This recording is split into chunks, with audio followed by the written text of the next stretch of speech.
بما انك نويت تتعلم انجليزي يبقى لازم تعرف ايه الجديد اللي العالم توصل له علشان تقدر تبدأ من المكان الصح.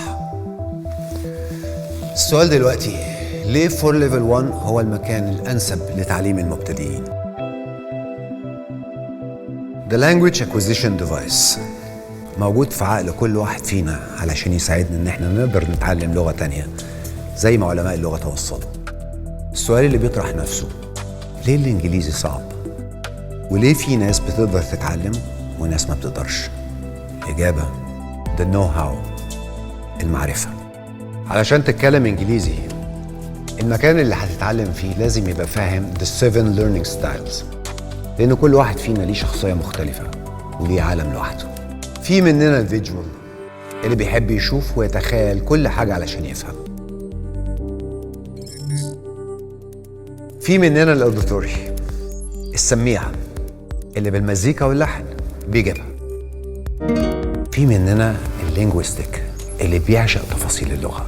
وفي مننا السوليتاري اللي بيحب يذاكر لوحده، الدحيح. وعكس كده بالظبط السوشيال اللي بيحبوا يشتغلوا مع بعض. في مننا اللوجيكال اللي بيحب يرتب كل حاجة الخطوات وبيعشق السيستم. في مننا الفيزيكال، النوع ده بيبقى هايبر حبتين وبيقدر يتعلم من خلال الأنشطة الحركية. في مننا اللي بيفهم بأكتر من ستايل. تخيل لو بدأت تدرس في مكان مش فاهم الكلام ده، يا ترى ممكن يحصل ايه؟ أنا لقيت في فور ليفل 1 إنهم بيدربوا المدرسين على كل الستايلز دي، وعندهم طرق تدريس عبقرية هتخليك تتكلم إنجليزي بسهولة. Are you ready to practice? Ready. Very good. Action. I am. He is it. As we are. You are. Very good. فور ليفل 1 بيوفر لك منهج عالمي قدر يوصل ملايين حوالين العالم إنهم يتكلموا إنجليزي. ميزة المنهج ده إنه انتراكتيف وبيغطي تقريبا معظم المواقف اللي بتقابلنا في حياتنا. ده غير إنه منهج مليان تمارين وأنشطة كتير جدا زي السيت كومز، كاريوكي، والجيمز الجماعية والفردية، وكل ده علشان تفضل مستمتع طول الوقت وانت بتدرس. فور ليفل 1 هيخليك تتكلم انجليزي في 6 شهور.